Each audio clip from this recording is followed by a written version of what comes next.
பேர்லை நேயர்களுக்கு வணக்கம். இன்றைய நேர்காணலில் ஊடகவியலாளர் திரு சத்யராஜ் அவர்கள் இணைந்திருக்கிறார். அவரோடு பேசலாம். வணக்கம். வணக்கம் சந்தோஷ். தமிழ்நாட்டில் எஸ்ஆர் பணிகள் நடந்துகிட்டே இருக்குது. டிசம்பர் 4ன்றது டெட்லைனாக கொடுக்கப்பட்டிருக்குது. இந்த சமயத்தில் பார்க்கும்போது தமிழ்நாடு மட்டும் இல்லாமல் இந்தியா முழுக்கவே பிஎல்ஓக்கள் வந்து தற்கொலை பண்ணிக்கிறது அப்படிங்கிறது ரொம்ப அதிகமாக காணப்படுகிறது. செய்தி தினந்தோறும் வந்துகிட்டே இருக்குது. இதே சமயத்தில் நேற்று வந்து செங்கல்பட்டில் ஒரு கூட்டம் நடக்கும்போது கலெக்டரே வந்து பேசுகிறாங்க. அவங்க வந்து 10லேருந்து 18 மணி நேரம் ஒர்க் பண்ணுறாங்க, அவங்க மிகுந்த மன அழுத்தத்தில் இருக்கிறாங்கன்னு சொல்லி அவங்களே ஒரு வாக்குமூலத்தை கொடுக்குறாங்க. இந்த விஷயங்களை எப்படி பார்க்குறீங்க? இப்போ கலெக்டர் சொல்கிறது வந்து நம்ம என்ன புரிஞ்சுக்கலாம் அப்படின்னா, இது ஒரு அப்நார்மலான ஒர்க் அப்படின்னு தான். ரெகுலர் ஒர்க்கை விட ஒரு ரொம்ப சின்சியரான ப்ராசஸ் நீங்கள் சொல்கிறீங்க. எஸ்ஐஆர் ரொம்ப முக்கியம்னு நீங்கள் தான் சொல்கிறீங்க. யார் தேர்தல் ஆணையம் தான் சொல்லுது. அதில் வந்து குறிப்பாக குடிமக்களை செக் பண்ணுற அளவுக்கு, அதாவது சிட்டிசன்ஷிப்பை செக் பண்ணுற அளவுக்கான சில வேலைகள் இருக்குதுன்னு இன்ஃபார்மலாக நியூஸ் வந்துக்கிட்டே தான் இருக்குது. அவ்வளோ சின்சியரான வேலை எதுக்காக வந்து இவ்வளோ வேகமாக அவங்க செய்கிறாங்க? ஸோ அப்போ இவ்வளோ வேகமாக செய்யும்போது அந்த பணியை முழுசாக சிறப்பாக செய்ய முடியாது. அதை நாம் சொல்ல கலெக்டர் இது சொன்னது தான். இப்போ இதில் வந்து இப்போ தமிழ்நாட்டில் பார்த்தீங்கன்னா கள்ளக்குறிச்சியில் இருக்கட்டும், இன்னொருத்தங்க பார்த்தீங்கன்னா தஞ்சையில் 2 பேர் வந்து சூசைட் பண்ணியிருக்காங்க. இந்தியா முழுக்க 20க்கும் அதிகமானவர்கள் வந்து சூசைட் பண்ணியிருக்காங்க. இந்த சூசைட் பண்ணவங்க எல்லாருமே என்ன ஸ்டேட்மெண்ட்டில் வந்து நிற்கிறாங்க அப்படின்னா, எல்லாருமே ஒர்க் ப்ரெஷர் தான். ரொம்ப ரொம்ப ரொம்ப மோசமான ஒரு ஒர்க் ப்ரெஷர். ப்ராக்டிக்கலாகவே இந்த வேலையை செய்ய முடியாது அப்படிங்கிறது தான் ரொம்ப ரொம்ப. ரயில் முன்னாடி அடிபட்டு போய் அடிபட்டு சாகுறாரு. ராஜஸ்தானில் அவர் ஓடி போய் ரயில் முன்னாடி நின்று செத்து இறக்குறாரு. அதோட இந்த டீச்சர் எழுதின ஸ்டேட்மெண்ட்டை நீங்கள் படித்து பார்த்துருப்பீங்க. அவங்க வெஸ்ட் பெங்காலில், அவங்க பேர் பார்த்தீங்கன்னா ரிங்கு. அவங்க வந்து ரொம்ப தெளிவாக சொல்கிறாங்கன்னா, நான் ஒரு பகுதி நேர ஆசிரியர், நான் வந்து 95% என் வேலையை முடிச்சிட்டேன், ஆனால் என்னால் அப்லோட் பண்ண முடியல. அப்லோட் பண்ணுறதுல சிக்கல் இருக்குது. அப்லோட் பண்ணுறதுல சிக்கல் இவங்கள்ட்ட இல்லை, ஆப் கிராஷ் ஆகிடுது. ஆப் வந்து அப்லோட் ஆக மாட்டேங்குது. இதே கருத்து தான் தமிழ்நாட்டில் தஞ்சையில் இறந்து போன சித்ரா அவங்களும் சொல்கிறாங்க. ஒரு நாளைக்கு 200 ஃபார்ம்களை அப்லோட் பண்ணுறது அப்படிங்கிறது எப்படி சாத்தியம்? அது சாத்தியமே கிடையாது. சாயங்காலம் வேலைக்கு போயிட்டு வந்து எஸ்ஐஆர் பணியெல்லாம் முடிச்சுட்டு அந்த எஸ்ஐஆர் பணியில் வாங்கின டாக்குமெண்ட்டை திருப்பி நீங்கள் வந்து இரவோடு இரவாக நீங்கள் அப் பண்ண சொல்கிறீங்க. அடுத்த நாள் காலையில் வேலைக்கு போகணும், அடுத்த நாள் எஸ்ஐஆர் பார்க்கணும் அவங்க. ஸோ அப்போ அந்த நெருக்கடி இருக்குது பார்த்தீங்களா, அந்த நெருக்கடியில் அவங்க மரணம் அடைகிறாங்க. குறிப்பாக அந்த வெஸ்ட் பெங்கால் இறந்து போனவங்க என்ன சொல்கிறாங்கன்னா, தெளிவாக எங்களால் முடியல அந்த ஆப்பில் வந்து அப்லோட் பண்ணுறதுக்கான ஆன்லைன் ஒர்க்கை பண்ண முடியல, நாங்கள் வந்து சூப்பர்வைசர்கிட்ட இன்ஃபார்ம் பண்ணுறோம், எங்கள் மேலே இருக்கக்கூடிய அதிகாரிகள்ட்ட இன்ஃபார்ம் பண்ணுறோம், யாருமே பொருட்படுத்திக்க மாட்டேங்கிறாங்க. அந்த அம்மா சொன்ன வார்த்தை ரொம்ப முக்கியமானது. நான் வாழ விரும்புகிறேன், ஆனால் இந்த வேலைக்காக அவர்கள் என்னை மிகவும் அவமானப்படுத்தினார்கள். இந்த மனிதாபிமானமற்ற பணிச்சுமை என்னால் தாங்கிக் கொள்ள முடியவில்லை. நான் மனதளவில் உடைந்து விட்டேன். நான் இறப்பதை தவிர வேறு வழி இல்லை. என் மரணத்திற்கு தேர்தல் ஆணையம் காரணம். இது வந்து ஒரு இன்ஸ்டிடியூஷனல் மர்டர்னுடைய வாக்கு மூலம். இது வந்து சூசைட் கிடையாது, இன்ஸ்டிடியூஷனல் மர்டர். ஒருத்தரை நெருக்கடிக்கு உள்ளாக்கி அவங்கள வந்து சாக வைக்கிறது. இப்போ நீங்கள் கணவன் மனைவிக்குள்ள சண்டை வந்து கணவன் வந்து மனைவியை ரொம்ப திட்டி டார்ச்சர் பண்ணி அவங்க சூசைட் பண்ணுற இடத்துக்கு போனால் கணவன் மேலே வழக்கு பதிவுப்படுவாங்க.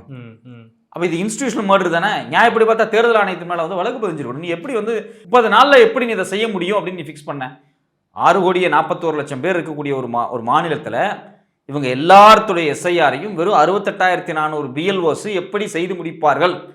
எந்த கால்குலேஷனை பண்ணி நீங்கள் இதை ப்ரூஃப் பண்ணீங்க அப்படிங்கிறது ரொம்ப முக்கியமானது. இதில் பிடிஆரோட கருத்தை நம்ம ரொம்ப முக்கியமாக பார்க்க வேண்டியது இருக்குது. பிடிஆர் என்ன சொல்கிறார் அப்படின்னா, ஸ்டாஃப்ஸ்க்கு ட்ரைனிங்கே இல்லை அப்படிங்கிறார்.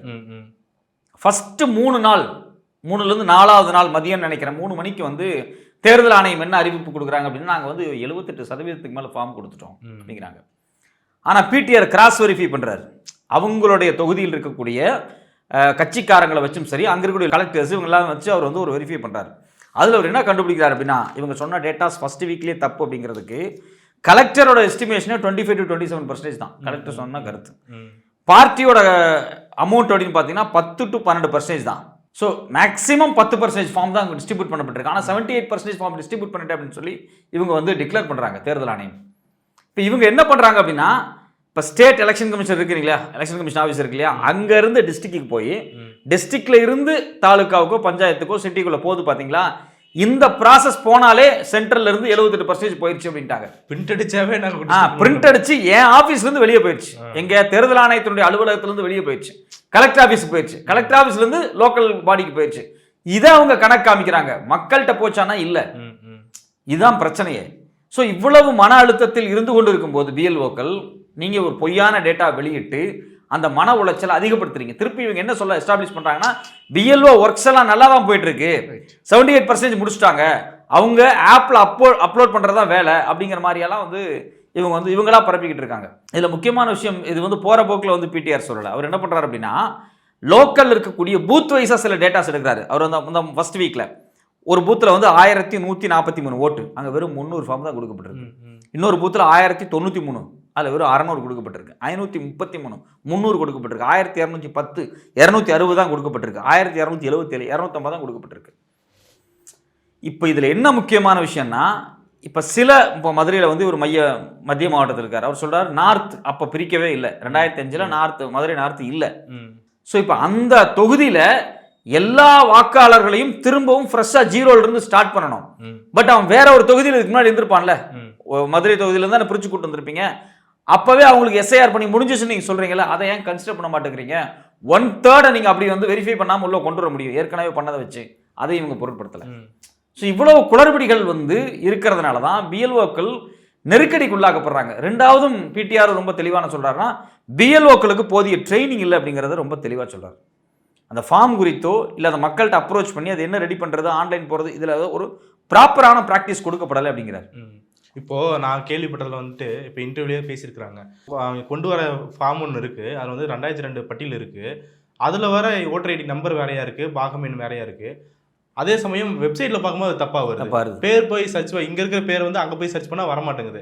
அப்போது நான் வந்துட்டு டிஸ்பியூட்டட், உங்களுடைய அப்ளிகேஷன் டிஸ்பியூட்டட் அப்ளிகேஷன், நீங்கள் வந்து ப்ரூஃப் பண்ணணும் அப்படிங்கிற நிலைமைக்கு தள்ளப்படுறாங்க. இப்போ இந்தியா மாதிரியான ஒரு அண்டர் டெவலப்பிங் நேஷன்ஸ் தான், நம்ம ஒரு டெவலப்பிங் கண்ட்ரி தான். அண்டர் டெவலப்பிங்கிறது டெவலப்பிங் நேஷன் நோக்கி நகர்ந்துகிட்டு இருக்கோம். டெவலப்பிங் நேஷன் தான். இந்த காலகட்டத்தில் பார்த்தீங்கன்னா ஒரு 130-140 கோடி மக்கள் இருக்காங்க, இன்னும் சென்சஸ் எடுக்காமல் இருக்கு. இது மாதிரியான நாட்டில் டாக்குமெண்டேஷன் அப்படிங்கிறது ஒரு டஃப் ப்ராசஸ், ரொம்ப ரொம்ப ரொம்ப டஃப் ப்ராசஸ். பிரிட்டிஷ் காலனைசேஷனுக்கு பிறகு அவங்களுடைய கேரக்டர் டாக்குமெண்டேஷனில் ப்ராப்பராக இருப்பாங்க. யார் பிரிட்டிஷ் காலனைஸோ யூரோப்பியன் பீப்புள். இந்த பிரிட்டிஷ் காலனிக்கு பிறகு கொஞ்சம் கொஞ்சமாக டாக்குமெண்டேஷன் பண்ணுற வேலையை இந்தியா கற்றுக்கிட்டு வந்துக்கிட்டு தான் இருக்குது. இது உண்மையிலே ரொம்ப சிக்கலான ஒரு விஷயம். இப்போ நீங்கள் இப்போ எங்கள் வீட்டில் வந்து எங்கள் மாமனார்கிட்ட வந்து கேட்டாங்க, அவருடைய பர்த் சர்டிஃபிகேட் இல்லை. இப்போ இதனால் எங்கள் மனைவி அவங்களோட ஓட்டர் ஐடிக்கு எனுமரேஷன் ஃபார்ம் கொடுக்கும்போது அப்பாவுடைய ஏதோ ஒரு டாக்குமெண்ட் அட்டாச் பண்ணால அவங்க அப்பா டாக்குமெண்ட் இல்லை, என்ன பண்ணுறது? ஒரு தலைமுறைக்கு முன்னாடி டாக்குமெண்டேஷன் போராதா இருந்துச்சு, டாக்குமெண்டேஷன் போராதா இருக்கும். இது ஒரு 300-400 ஆண்டுகளாக வெள்ளக்காரர்கள் ஆட்சி செய்யப்பட்டு சுரண்டப்பட்ட ஒரு தேசம். ஒரு 60-70 வருஷம் தான் ஆச்சு. இதை உருப்படியான ஒரு வாய்ப்பாக பயன்படுத்தி உட்கார்ந்து இந்த டாக்குமெண்டேஷனை ப்ராப்பராக பண்ணியிருந்துருக்கலாம்.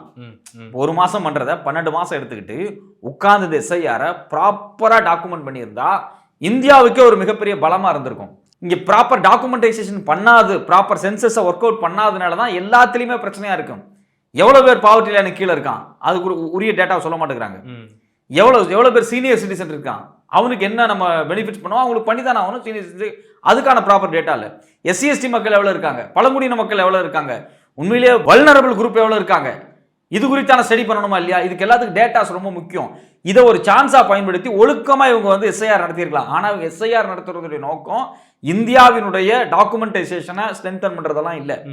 அவங்களுக்கு ஒரு மாநிலத்தில் ஒரு அஜெண்டா இருக்குது. பீகாரில் முஸ்லீம் வாக்கு கழிக்கணும், தமிழ்நாட்டில் பீகாரிகள் வாக்கை உள்ளே கொண்டு வரணும், வட இந்தியர்கள் வாக்கை உள்ளே கொண்டு வரணும். இந்த அஜெண்டாவில் ஒர்க் பண்ணுறாங்க. இதுக்காக நீங்கள் வந்து பிஎல்ஓஸை ப்ரெஷர் பண்ணுறது நீங்களே பார்த்துருப்பீங்க.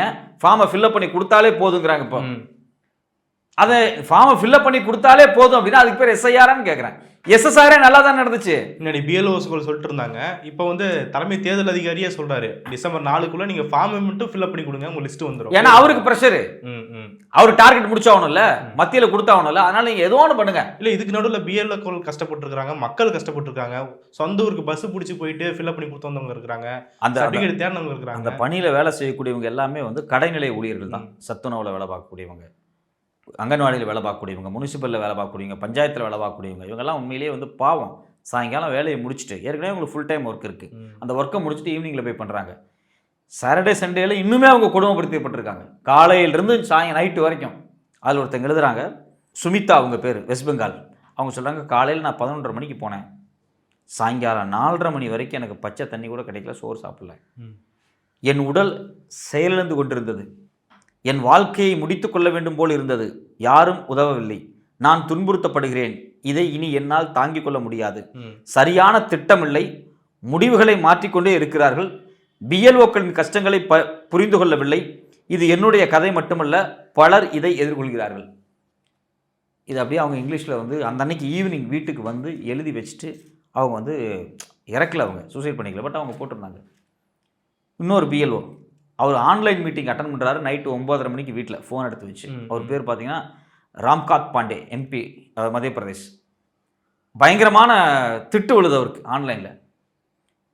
அப்போவே கொலாப்ஸ் ஆகிறாரு ஆள், ரொம்ப அப்செட் ஆகிறாரு. அவங்க ஒய்ஃப் வந்து விடுங்க ஏன் அப்செட் ஆகிறீங்க அப்படின்னு பேசி பார்க்குறாங்க. எந்திரிச்சு யூரின் போகிறார், அப்படியே விழுந்து செத்து போயிடுறாரு. அவ்வளோ மன அழுத்தம். என்னன்னு விசாரிச்சா 4 நாளாக தூங்கவே இல்லை, நைட்டு மீட்டிங்கை போட்டு ஏன் அப்லோட் பண்ணலன்னு டார்ச்சர் பண்ணியிருக்கானுங்க. வெஸ்ட் பெங்காலில் இறந்து போனாங்க இல்லையா ரிங்கு, அவங்களுக்கு இதே தான் பிரச்சனை. அந்த அம்மா சொல்கிறாங்க 95% எனுமரேஷன் எனக்கு கொடுத்த தொகுதிக்குள்ள நான் முடிச்சிட்டேன், எனக்கு எங்கள் ஊருக்குள்ளே தான் கொடுத்தாங்க, ஆனால் ஆன்லைன் ஒர்க்கை பண்ணலன்னு என்னை போட்டு டார்ச்சர் பண்ணுறாங்க. ஆன்லைன் ஒர்க் பண்ணாத முடியாது, நான் காரணமே கிடையாது, அது ஆப் கிராஷ் ஆகிருக்கு, ஒர்க் ஆக மாட்டேங்குது, இதை நான் எப்படி வந்து ஆன்லைனில் அப் பண்ண முடியும்? ஸோ இந்த மன உளைச்சலில் வேலை போய்டும் அப்படிங்கிற பயத்தில் இறந்துடுறாங்க. நீங்கள் சொன்ன மாதிரி ராஜஸ்தான் ஒருத்தர் ட்ரெயினில் உழுந்து இறந்துட்டார். இதே மாதிரி பார்த்தீங்க அப்படின்னா ஷியாம் சுந்தர்னு ஒரு BLO, அவர் மத்திய பிரதேஷ்காரர். அவர் வந்து ஒரு 3 நாளாக தூங்கவே இல்லை, 3-4 நாளாக தொடர்ச்சியாக தூங்கவே இல்லை. காலையில் பைக் எடுத்துகிட்டு ஆஃபீஸுக்கு போயிருக்காரு, போகிற வழியில் ஆக்சிடென்ட் ஆகி இறந்துட்டார். அவரோட உடம்புல நீர்ச்சத்தே குறைஞ்சிருச்சு அப்படிங்கிறாங்க, ஆள் ரொம்ப டயர்டாக இருந்திருக்காரு அப்படிங்கிறாங்க. ஆப்வியஸாக ஏதோ ஒரு டென்ஷன் தான் பைக்கில் போகும்போது நம்ம கான்சன்ட்ரேட் பண்ண மாட்டோம், ஆக்சிடென்ட் ஆகுது வழக்கம். இது மாதிரி எவ்வளோ ஆக்சிடென்ட்ஸ் நடந்திருக்கு. அந்த ஆக்சிடென்ட் எல்லாம் இப்போ எவ்வளோ மொத்தமாக இந்த 30 நாட்களில் 12 மாநிலத்தில் எவ்வளோ ஆக்சிடென்ட் நடந்திருக்கு, அந்த ஆக்சிடென்ட்டில் எவ்வளோ பேர் BLOன்னு நீங்கள் சர்வே எடுத்தீங்கன்னு வச்சுங்களேன், அதிர்ச்சியான டேட்டா வரும். அது ஒரு ஒர்க் ப்ரெஷர் தான். இதில் இன்னொரு விஷயம் நடக்குது. நாராயணதாஸ் சோனி அப்படின்னு, அவர் மத்திய பிரதேஷ்காரர் தான். அவரை காணோம் ஒரு 15 நாளாக. ஆள் எங்கே போயிட்டார்? இதில் போலீஸில் கம்ப்ளைண்ட் கொடுத்துருக்காங்க. அவரால் BLO ஒர்க் பார்க்க முடியாமல் டார்ச்சர் பண்ணப்பட்டு மன உளைச்சலுக்காகி ஃபோனை ஆஃப் பண்ணி போட்டு வீட்டை விட்டே ஓடிட்டார் அவர். இப்போ இது இல்லை என்ன மாதிரியான ஒரு மனநிலை இது? ஸோ இப்படி ஒவ்வொரு நாளும் செய்திகள் வந்து கொண்டே இருக்குது. இப்படி செய்தி வந்துட்டு இருக்கும்போது இது குறித்து தேர்தல் ஆணையம் ஏதாவது கருத்து இதுவரை தெரிவிச்சிருக்கா? ஒன்றுமே இல்லை. ஆனால் தேர்தல் ஆணையம் டிக்ளேர் பண்ணது நாங்கள் 99% எனுமரேஷன் ஃபார்ம் கொடுத்து முடிச்சிட்டோம் அப்படிங்கிறாங்க. அதில் வந்து கிட்டத்தட்ட 17 கோடி பேர்த்துக்கு, அதாவது 12 மாநிலம் யூனியன் டெரிட்டரியில் 50 கோடி பேருக்கு மேலே இருக்கிறாங்க.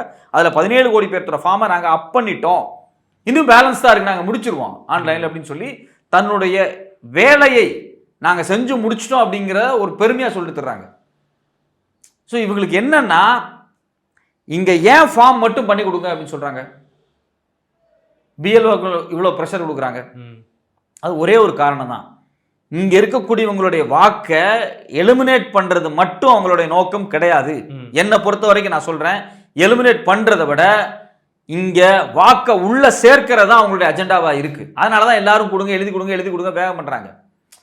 ஸோ இப்போ எப்படி இருந்தாலும் 9ஆம் தேதி ஃபைனல் ஒரு ஃபர்ஸ்ட் டிராஃப்ட் ரிலீஸ் பண்ண போகிறாங்க. அந்த டிராஃப்ட் ரிலீஸ் பண்ணோடனே நமக்கு தெரியும் எவ்வளோ லட்சம் பேர்த்த அவங்க நீக்கியிருக்காங்க அப்படின்னு தெரியும். இதில் முக்கியமான விஷயம் என்னன்னா, நீக்கிறத விட சேர்க்கிறது இங்கே ஒரு முக்கியமான வேலையாக நடக்கும். அதனால தான் ஃபார்மை ஈஸியாக ஃபில்அப் பண்ணி கொடுங்க அப்படிங்கிறாங்க. பீகார்லேயே அவங்க தான் பண்ணாங்க. பீகாரில் என்ன பண்ணிட்டாங்க அப்படின்னா, அவங்களுக்கு தேவை அந்த குறிப்பிட்ட கிழக்கு பீகாரில் இருக்கக்கூடிய ஒரு 17 லட்சம் இஸ்லாமியர்களை நீக்கிறது மட்டும்தான் அவங்க டார்கெட்டு. அந்த 17 லட்சம் இஸ்லாமியர் நீக்கிட்டாங்க. மற்ற சாதாரண ஹிந்துஸு, அந்த குறிப்பாக பாஜகவுக்கு ஆதரவாக வரக்கூடிய வாக்கு வங்கி இருக்கக்கூடிய ஏரியாக்கள்லாம் எதையுமே கண்டுக்கல. ஆதார் கார்டு கொடுத்தாலே போதுன்ட்டாங்க. சும்மா வீட்டுக்கெல்லாம் போவே கிடையாது, எந்த வீட்டுக்கும் போக கிடையாது. அவங்க என்ன பண்ணுறாங்க அப்படின்னா, மொத்தமாக போய் ஒரு மரத்தடியில் உட்காந்து ஃபில்அப் பண்ணி வாங்கிட்டு வந்துடுறாங்க. இது எல்லாமே இந்தியன் எக்ஸ்பிரஸ் போய் சர்வே எடுத்து காமிச்சான். இப்போ நீங்கள் வெஸ்ட் பெங்காலில் இறந்து போனவங்கள அங்கே இருக்கக்கூடிய தேயிலை காடுகளில் வேலை செய்யக்கூடிய பெண்கள்கிட்ட குடும்பங்கள்ட்டையும் போய் எனுமரேஷன் ஃபார்ம் கொடுத்து வாங்கக்கூடிய ஒரு பழங்குடியினத்தை சார்ந்த ஒரு பெண்மணி அவங்க இறந்து போகிறாங்க. ஏன்னா இவங்க போகும்போது அவங்க தேயிலை தோட்டத்தில் வேலைக்கு போயிடுவாங்க. சாயங்காலம் 6 மணிக்கு தான் வருவாங்க, 5:30-6 மணிக்கு தான் வருவாங்க தேயிலை தோட்டத்தில் வேலையை முடிச்சுட்டு. 6 மணிக்கு மேலே மலைப்பிரதேசங்களில் போய் ஒரு லேடி கையில் எனுமரேஷன் ஃபார்மை வச்சுக்கிட்டு, ஒரு வீடு இங்கே இருக்கும், இன்னொரு செட்டு வீடு அந்த மலையில் இருக்கும், எப்படி போவாங்க அவங்க? காட்டு விலங்குகள் தொல்லை இருக்கும், எவ்வளோ பிரச்சனைகள் இருக்கும். இது வந்து நவம்பர் மாதம் கடுமையான பனி காலம் மலைப்பிரதேசங்களில். நார்மலாக இங்கேயே பனி. அப்போ நீங்கள் வடகிழக்கு மாநிலத்தில் இருக்கக்கூடிய அங்கே இருக்கக்கூடிய இடத்துலாம் எவ்வளோ பனி இருக்கும். ஸோ இவங்க என்ன பண்ணுறாங்க அப்படின்னா, கிளைமேட்டை பொருட்படுத்தலை, பருவமழையை பொருட்படுத்தலை, இந்த வேலையை முடித்துறணும் அப்படின்னு BLO கொடுக்கக்கூடிய இவ்வளோ நெருக்கடியான ப்ரெஷரில் தான் அவங்க சூசைட் பண்ணுறாங்க. ஆனால் இன்றைக்கி வந்து என்ன சொல்கிறாங்கன்னா, ஃபார்ம் ஃபில்அப் பண்ணால் போதும் அப்படிங்கிறாங்க. அவங்களுக்கு வந்து ஃபார்ம் ஃபில்அப் பண்ணாலே போதும். அவங்களுக்கு அதை வச்சு அவங்க சில யார் எந்த ஏரியாவில் கழிக்கணுமோ எந்த ஏரியாவில் சேர்க்கணும் அப்படிங்கிறது அவங்களுக்கு ஒரு கால்குலேஷன் இருக்குது. அந்த கால்குலேஷன் அடிப்படையில் தான் செய்கிறாங்க. அதனால தான் ப்ராப்பராக ட்ரைனிங்கே கொடுக்கப்படலை. PTR சொல்லும்போது என்ன சொல்கிறார் அப்படின்னா, எனுமரேஷன் ஃபார்மை ஃபில்அப் பண்ணுறதுக்கு எனுமரேஷன் ஃபார்மில் இருக்கக்கூடிய டேட்டாஸை ஐடென்டிஃபை பண்ணி ஃபில் பண்ணுறதுக்கு யாருக்குமே தெரில, யாருக்கு BLOக்கே தெரில அப்படிங்கிறாங்க. சிம்பிளான லாஜிக் சந்தோஷ். கிட்டத்தட்ட 68,427 40 ஒரு 68,500 பேர் BLOs. இது இல்லாமல் டிஸ்ட்ரிக்ட் லெவல் சிஇஓஸ்னு எல்லாம் சேர்த்து ஒரு 1100 பேருக்குள்ள வருவாங்க. இது இல்லாமல் 21 லட்சம் பேருக்கு மேலே வந்து BLA 2 கட்சிக்காரங்க. இவங்க எல்லாத்துக்குமே நாங்கள் ட்ரைனிங் கொடுத்துட்டோம் அப்படிங்கிறாங்க. 3 லட்சம் பேருக்கு ட்ரைனிங் கொடுத்துட்டோங்கிறாங்க. 29 போன மாதம் 29ஆம் தேதியிலேருந்து 3ஆம் தேதிக்குள்ளே. கொஞ்சம் யோசிச்சு பாருங்கள். நம்மலாம் காலேஜில் படிச்சிருப்போம். 60 பேர்த்துக்கு ஒரு வாத்தியார் வச்சு பாடம் நடத்தினாலே நடத்த முடியாது, கஷ்டம். பிஜினாவே நான் எங்கள் காலேஜ்லாம் பிஜியில் 25 பேர் 30 பேர் தான் ஒரு ப்ரொஃபஸரே இருப்பார். நான் என்ன கேட்குறேன், 100 பேர்த்துக்கு ஒரு ஆளை வச்சு நீங்கள் ட்ரெயின் பண்ணியிருந்தா கூட இந்த 3 லட்சம் பேர்த்துக்கு உங்களுக்கு எவ்வளோ ஆசிரியர்கள் தேவைப்பட்டிருக்கும், ஆட்கள் தேவைப்பட்டிருக்குமா இல்லையா? அந்த ஆட்களுக்கு யார் ட்ரைனிங் கொடுத்தாங்கன்னு நான் கேட்குறேன். ரைட், 1000 பேர்த்துக்கு 10 பேராவது வேணும். ஸோ அப்போ அவங்களுக்கு எங்கேருந்து ட்ரைனிங் கொடுத்தீங்க? யாரை வச்சு ட்ரைனிங் கொடுத்தீங்க? ஆன்லைனில் கொடுத்தா எப்படி ப்ராசஸ் பண்ணீங்க? ஸோ பிஎல்ஓக்களுக்கு நாங்கள் இவங்க ட்ரைனிங் கொடுக்கல அப்படிங்கிறது வெல்ட்ட வச்சுமா தெரியுது. ஏன்னா பிஎல்ஓக்களுக்கு ட்ரைனிங் கொடுக்குறக்கு ஒரு குரூப்பை கூட்டுறாங்க பார்த்தீங்களா, அந்த ப்ராசஸ் நடந்துச்சானே தெரியல. அவங்களுக்கே முதல் ட்ரைனிங் கொடுக்கப்பட்டுச்சான்னு தெரியல. இப்போ சிக்கலே எங்கன்னா யார் இந்த ப்ராசஸை முழுமையாக அண்டர்ஸ்டாண்ட் பண்ணுவாங்க? ஸோ அதான் ரொம்ப முக்கியமானது. ரெண்டாவது, இது நம்ம பேசுறது அப்படிங்கிறது வந்து வெறும் ஒரு ப்ரொசீஜரல் மெக்கானிசமாக வெறும் ப்ராசஸை பற்றி மட்டுமே பேசிகிட்டு இருக்கோம். பிஎல்ஓஸ்னால் வேலை செய்ய முடியல, இவங்க வெறும் ஃபார்மை வாங்குறாங்க, மரத்தடியில் உட்காந்து ஃபில்லப் பண்ணுறாங்க, இந்த பிரச்சனைகளை மட்டுமே பேசிட்டு இருக்கோம். லீகலாகவே இது தப்பு தான் எஸ்ஐஆர் நடத்துறது. இது குறித்து நம்ம ஏற்கனவே விவாதிச்சிருக்கிறோம். அரசியலமைப்பு சட்டத்தில் குறிப்பாக representation of people act 1950 SIR ஒட்டுமொத்த மாநிலத்துக்குமே நடத்த முடியாது. ஆனால் இவங்க 12 மாநிலத்துக்கு நடத்துகிறாங்க. ஒரு மாநிலத்தில் இருக்கக்கூடிய ஒரு கான்ஸ்டியூன்சிக்கு வேணால் நடத்தலாம். ஏன்னா இது ஒரு பெரிய ப்ராசஸ் அப்படிங்கிறதுனால தான் கான்ஸ்டியூஷன்லேயே ஸ்பெஷல் ரிவிஷன் அப்படிங்கிறத, அதாவது இன்டென்சிவ்ங்கிற வார்த்தை இல்லை, ஸ்பெஷல் ரிவிஷனுங்கிற வார்த்தையை கான்ஸ்டியூன்சிக்குன்னு ஏன் மென்ஷன் பண்ணுறாங்க அப்படின்னா, இதை ஒரு மாநிலத்துக்கு ஒட்டுமொத்தமாக நடத்துவதற்கான சாத்தியமே இல்லை அப்படிங்கிறதுனால தான் அப்படி சொல்கிறாங்க. தமிழ்நாட்டிலே 2002, 2005. ஆனால் அந்த டைமில் என்ன பண்ணுறாங்கன்னா ஒரு ஆண்டு முழுக்க நடத்துகிறாங்க. அப்போ இப்படியெல்லாம் ஃபார்ம் ஃபில்அப் பண்ண வேண்டியது கிடையாது. அப்போ அங்கே என்ன நடந்துச்சு அப்படின்னா, ஏற்கனவே இருக்கக்கூடிய வாக்குகளை செக் பண்ணிவிட்டு புதுசாக 18 வயசு தாண்டவங்கள்ட்ட வாங்கினாங்க. இறந்தவங்க இருக்காங்க பார்த்தீங்களா, அவங்களையும் டபுள் என்ட்ரி ட்ரிபிள் என்ட்ரியை வந்து டிடெக்ட் பண்ணாங்க, அதை வந்து ரெடியூஸ் பண்ணாங்க. இதுதான் வந்து ப்ராசஸ் நடந்துச்சு. எல்லார்த்தையும் இப்போ நம்ம அப்பாட்ட போய் கேட்டு பாருங்க, இல்லை நம்ம அம்மாட்டே யார்ட்டையும் போய் கேட்டு பாருங்க, ஏப்பா 2005 2002 நீங்கள் எல்லாருமே எஸ்ஐஆர் நடத்துனீங்களா? இப்போ என்னோட வயசு இருக்குது, நான் வந்து 2005 காலேஜ் தான் படிச்சுட்டு இருந்தேன். 2002லேருந்து 2005 வரைக்கும் நான் காலேஜ் படிச்சுட்டு இருந்தேன். இப்போ ஏன் நான் அப்படி ஒரு விஷயத்தை கேள்விப்படவே இல்லை. இது அவ்வளோ பெரிய சீரியஸான விஷயம் அப்போ இல்லை. இவ்வளோ டாக்குமெண்ட் எல்லாம் கொடுக்கலாம் சொல்லலை. இப்போ தான் டாக்குமெண்ட்டுன்னு இவங்க வர்றாங்க. அப்போல்லாம் கிடையாது. அப்போ நேம் லிஸ்ட்டில் இருந்தால் பார்த்துருப்பாங்க, டபுள் என்ட்ரி ட்ரிபிள் என்ட்ரி மட்டும் செக் பண்ணிவிட்டு எலிமினேட் பண்ணியிருப்பாங்க. இவ்வளோ தான் நடந்துச்சு. ஸோ அப்போ இவங்க இந்த ப்ராசஸை வந்து இவ்வளோ நெருக்கடிக்கு உள்ளாக்கி இவ்வளோ வேகமாக முடிக்கணும் அப்படிங்கிறது வேற ஒரு டார்கெட்டுக்காக. அந்த டார்கெட் வேற ஒன்றும் கிடையாது. பீகாரில் இருந்து இங்கே இருக்கக்கூடியவங்களை ஒரு 5-6 லட்சம் பேருக்கு உள்ளே கொண்டு வரதுக்கான வேலை தான். இப்போ நீங்கள் அந்த ஃபார்மில் 13வது விஷயம் ஆட் பண்ணி நீங்கள் படித்து பார்த்துருப்பீங்க. அது ஏன் கொண்டு வர்றாங்க, எதுக்காக அது? அப்போ அங்கே வெரிஃபை பண்ணிட்டான் அப்படின்னா இங்கே ஓட்டு போடலாம் அப்படின்னா, அப்போ அங்கே ஓட்டு போட்டால் இங்கே வந்து ஓட்டு போடுவானா என்ன? இது ஒரு கேள்வி வருதா இல்லையா? இது அப்புறம் தான் கேட்கப்படுறாங்க. ஏங்க அங்கேயும் ஓட்டு போடுவான் ஒருத்தன், இங்கேயும் ஓட்டு போடுவான்னு என்ன அர்த்தம்? அது ஏன் பீகாரிகளுக்கு மட்டும்? ஏன்னா அங்கே மட்டும்தான் எஸ்ஐஆர் முடிச்சிருக்கு அப்படிங்கிறாங்க. இப்போ 5 மாநிலத்தில் எஸ்ஐஆர் முடிஞ்சிருச்சு அப்படின்னா அந்த 5 மாநிலத்தினுடைய வட மாநிலத்தவரும் தமிழ்நாட்டில் ஓட்டு போடலாம் அப்படின்னு சொல்லியிருப்பாங்க. தமிழ்நாட்டினுடைய ஓட்டோட கன்ஸ்ட்ரக்ஷனே மாறும்.